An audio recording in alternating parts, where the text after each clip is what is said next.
Hi, I am so excited. The person who I get to bring on the show today is someone who I've been wanting to bring on for a very long time. She's a very good friend, and she is a superstar who is changing the lives of students around the country.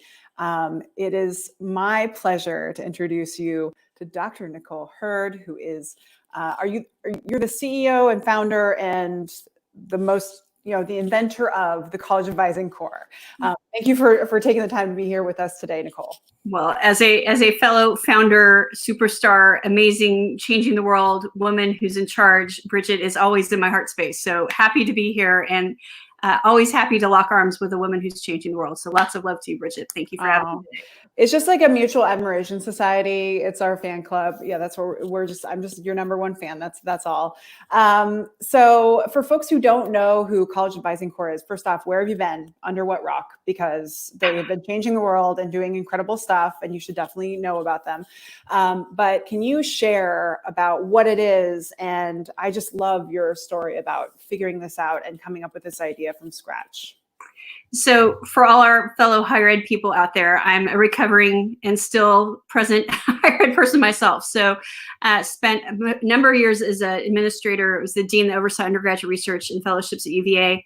And look, had an incredible moment where I realized we had all these recent college graduates who wanted to give back. And while Teach for America and the Peace Corps and all those things existed, there was something about the power of saying, I believe in you.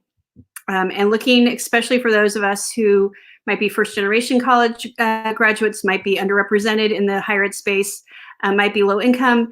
Those 4 words are transformative. And so the idea was, what if we took these amazing recent college graduates, embedded them in high schools, and then really said to them, you know what, it's actually easier than teaching. What we just need you to do is coach. We need them to fill out FAFSA forms together. We need you to read essays. We need you to think about aspirations about where young people should go to college, because as you know, we don't have enough first-gen low-income and underrepresented students matriculating and then succeeding in higher education.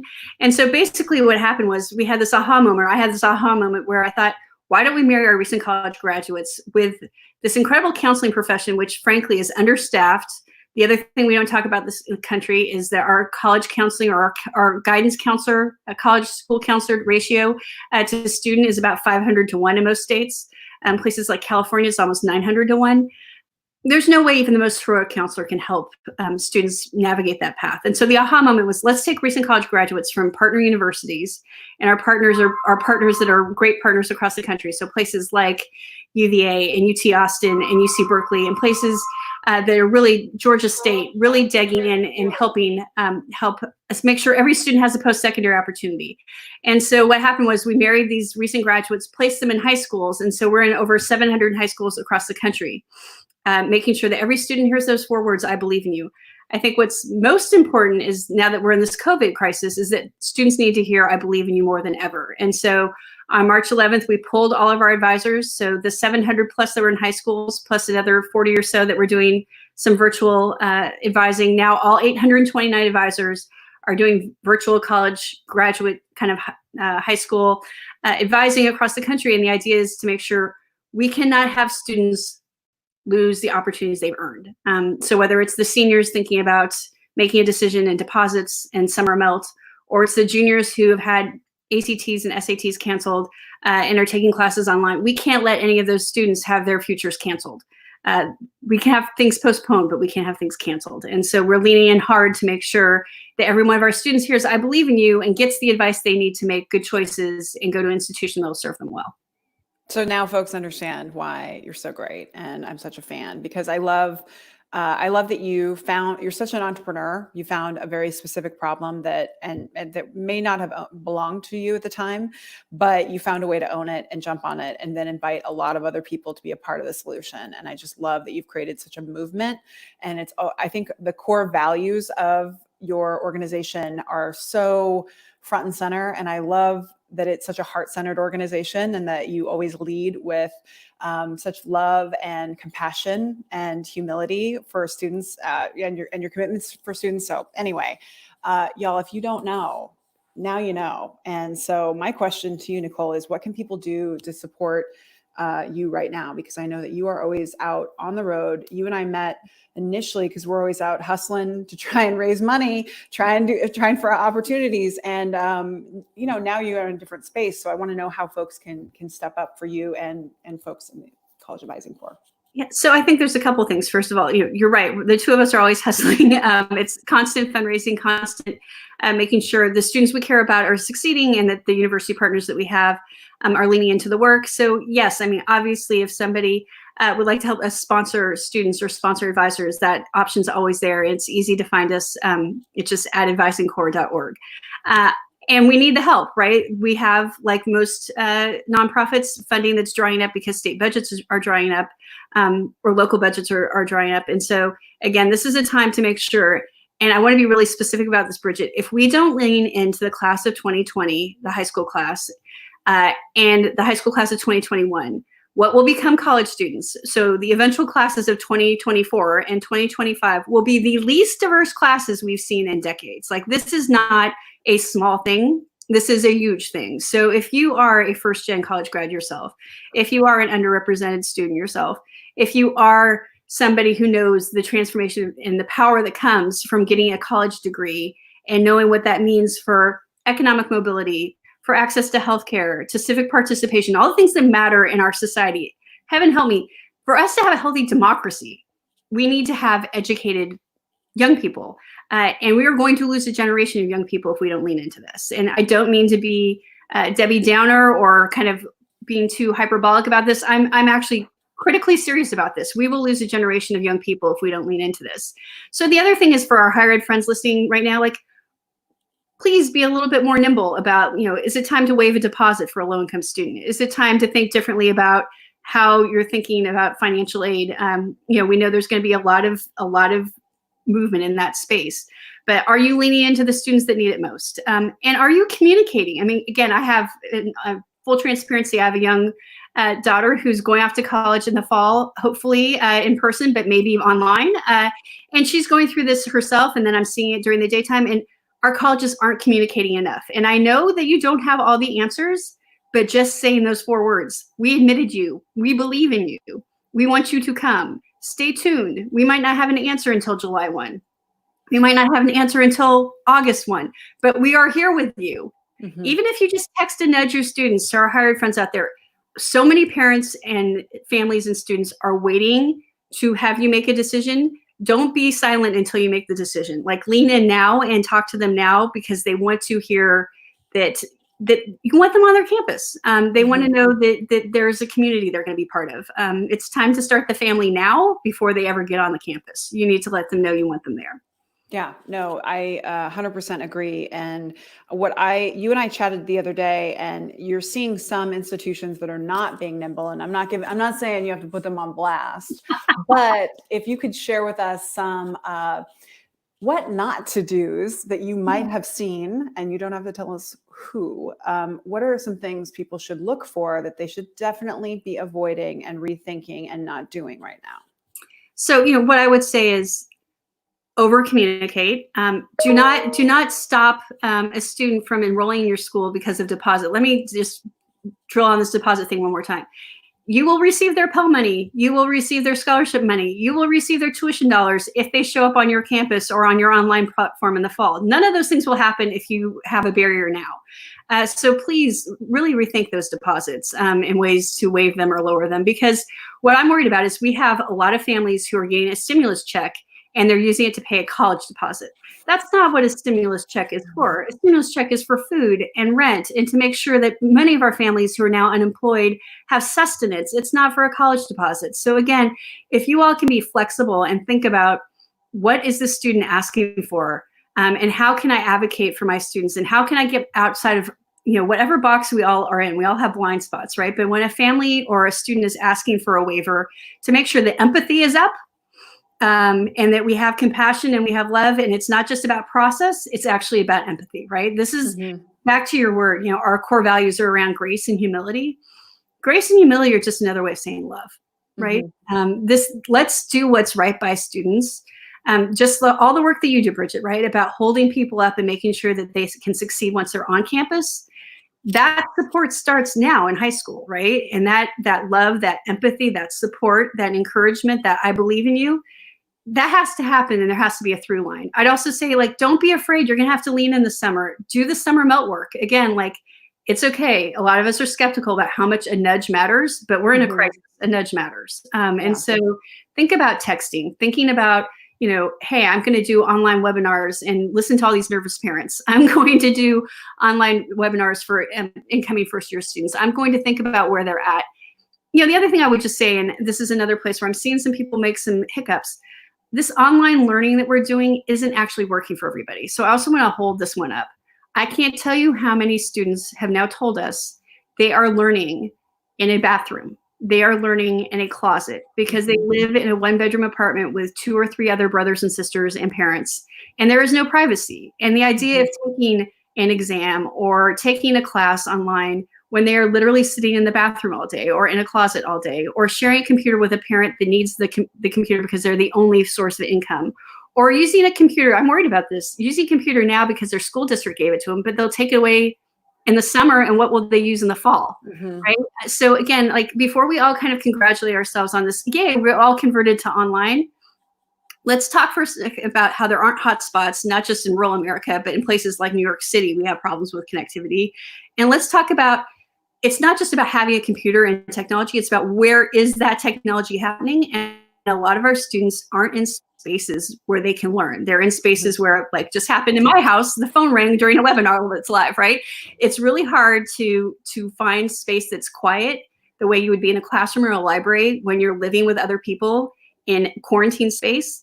And I worry about that in the fall, whether they're high school students or college students. Yes, your college might be providing online learning, but do all your students have hotspots? Do they all have computers? Like I said, just because they had a computer now doesn't mean they're going to have it in the fall. That might belong to the school district. So we need to think about where these holes are, because like I said, just because you can deliver a platform doesn't mean the platform is working for your students. And you got to think about that.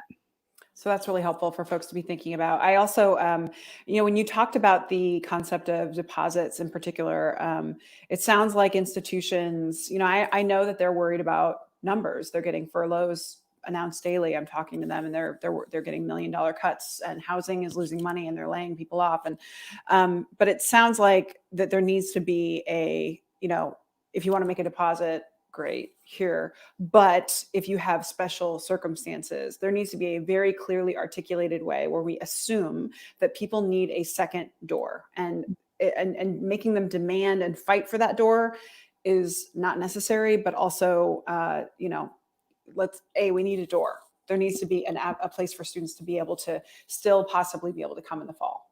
Well, and Bridget, to your point, I mean, I do think some of us, and look, I'm guilty of this myself, right? I did the whole higher ed PhD administrator work, and I miss it in really profound ways. But the one thing about my current role is I'm spending, so we have 30 university chapters across the country. I've committed to Zoom with all 30 chapters. So I did 2 today. I was with NYU and I was with Georgia today. And when I asked the advisors, what are they seeing on the ground? They're being really, really real with us, right? And they say, like, look, I love my university. I love higher ed. That's why I'm an advisor. But can I tell you how frustrating it is that sometimes process is coming over people? And so can you please just tell the higher ed community, like, we've got great students and they're already afraid. Remember, like I said, those of us who did this for the first time, or even those who didn't do it for the first time, moving from high school to higher ed is so intimidating in a lot of ways. And to call up a university it takes an act of courage, right? And then to call and then say, hey, I need this help. Like I said, are we just kind of going off a script, or are we actually listening and being empathetic? Because the reality is, if an advisor or a student or a parent is calling under financial duress, we have to meet them in that space. And again, show that love and compassion. And I'm not saying that we're not doing that. I'm just saying it's very easy to kind of think about process, and these are the forums, and this is how we do it.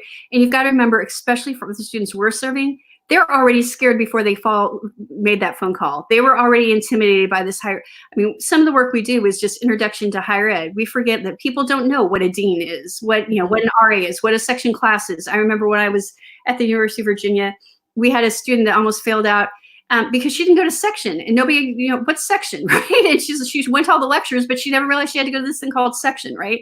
These are these jargon terms that we sometimes forget when we're part of that world, that when a parent or a student is calling and asking for help, we got to make sure we're not using the section words. We're using the "I hear you, how can I help" words. Mm-hmm. That's great. So people over process, folks. And I'm mindful that, we're trying to figure this out. Folks are at home, homeschooling, while they're trying to run process and forms that are actually pre-COVID. But I do think that, as much permission for folks to be creative and come up with solutions and be entrepreneurial to solve the problems of students is really important right now. I did want to find out about this new announcement. You and our buddy Eric, who I saw earlier today, y'all have news. What's going on? We have news. So, so proud of the fact that we pivoted from in school to online basically over a weekend. We literally increased our server capacity, took our online platform, made texting it was capable for texting for a group. Now it's now everybody's texting. Also, we're doing all sorts of interesting ways. I mean, this is why I love advisors. They're on Instagram Live. They're Google Hangouts. They're finding students wherever they're at and supporting them. We also realized that with this pivot, we had some more capacity. And what we're worried about, just like what you're worried about, Bridget, is these students who are seniors right now. What's going to happen to them in the next 2 months as they figure out, how am I going to make a college decision? How am I going to think about professional judgment if I don't have the right financial aid anymore? How am I going to think about this transition when there's so much, when all these structures are falling around me? How am I going to navigate through this process, which was already hard before this happened? So we had a great collaboration happen. The Common App and Eric Waldo and Jenny Rickard and the awesome people there basically identified about 173,000 students who are first generation, because we know that from their Common App. They're low income because we know they've looked for a fee waiver. They've applied to a school. And what we're doing is saying to those 173,000 students, we believe in you. So they got an email from the Common App. Then they got a text from our other partner, EmitHub, who's been awesome. EmitHub is a chatbot that's starting to give them some texting advice. And then College Advising Corp advisors are answering those texts when they're more personalized. And we're also doing group sessions and one-on-one sessions with students that need more than what the bot can give them. So it's this incredibly interesting and exciting way to take students that we know who want to go. They applied on the Common App. And we know they're going to be first gen and low income. And we know that they're going to need support. And they might have had a great counselor, but they're not in the school anymore. Or they might have had a great teacher, but they're not in the school anymore. And they might have nervous parents, because we're all nervous parents. And they need somebody to say, this is how you get to the finish line. And so between the bot giving them some interesting and important advice, and then the advisors backing them up with group work and with texting work and one-on-one work, we're hoping to take those 170,000+ students and get them to the finish line. So we'll be working with them. And then the idea is, let's keep helping them through, again, things I'm worried about, like summer melt. And then when they get to campus, what's the success look like? So this is the beginning of a pipeline, but it's an important pipeline. And frankly, I'm so proud to be a part of a group that said to those 173,000 students, like, whether or not we're in a pandemic, you cannot give up the opportunities you've earned. We are not going to let you have your future canceled. We believe in you. Let's help you get to that finish line. I love it. I love the creativity. I love that people just teamed up together. I know all the partners and I like all of them. So that's a fun party to be part of. Well, this is awesome. I really love that you all teamed up together to create a solution. And, I'd love to, in the future, bring you back on, and the topics that I think you have wisdom to share that we need to tap is really a challenge that we're struggling with, which is, how do you create belonging online? We are definitely hearing a real struggle there, because all of the research and all of the work that people have done about creating belonging, we definitely need to figure out new strategies. And I think that trying to identify new challenges that your students are hearing and experiencing in real time and surfacing those will be helpful. But in general, I think we're definitely same team on how do we not let summer melt turn into 2020 melt. Mm-hmm. And how do we not lose ground on our equity gaps as a result of this in a really significant way? So those are, I think, hopefully topics for next time. But super proud of the work that you're doing, sending you nothing but love and admiration for all of your work. And if you're at home and you're looking for ways to get involved, you can go. What is your website? So it's advisingcorp.org, and I'm on Twitter, I'm on Instagram, just at Dr. N. Hurd on Twitter, at Dr. Hurd on Instagram. DM me, happy to talk, happy to figure out ways to work together. And let me just end my comments by saying like this. the one thing that we need to know is all together, we're going to get through this. But the way we get through this, back to your sense of community, Bridget, is we have to hold hands and know that we have each other. And before this happened, I was always honored to hold Bridget's hand. But I will tell you, the other thing I'm seeing in this, to be honest with you, is we have to be able to acknowledge that we need each other, and we have to acknowledge that the love we have for each other. And so I just want to end by saying, like, Bridget, you inspire me every day. You are just an absolute rock star. What you do for students once that we hand them off into the higher ed space is so critically important. And it's one of those moments of just starting to acknowledge, like, the people who love each other. So love you a ton, and love all of our friends out there who care about this work and supports this work. We're in this together, and we're going to make it through. But we've got to do this for these students, or we're going to have a totally different higher ed landscape, one that looks like 1960 instead of 2020, and that's not okay. 100%. And you already have a fan that jumped on, Matt. Thank you for the shout out. Yes. So we're in the Mutual Admiration Society, captain number 1, captain number 2. We're going to circle back up and have more conversations like this, because clearly what you're doing and the insights that you're surfacing from students in real time are going to be able to help the folks on our campuses who are trying to serve them. So we are all on Team Student. Thank you so much for taking the time. And everyone, we hope you have an awesome day.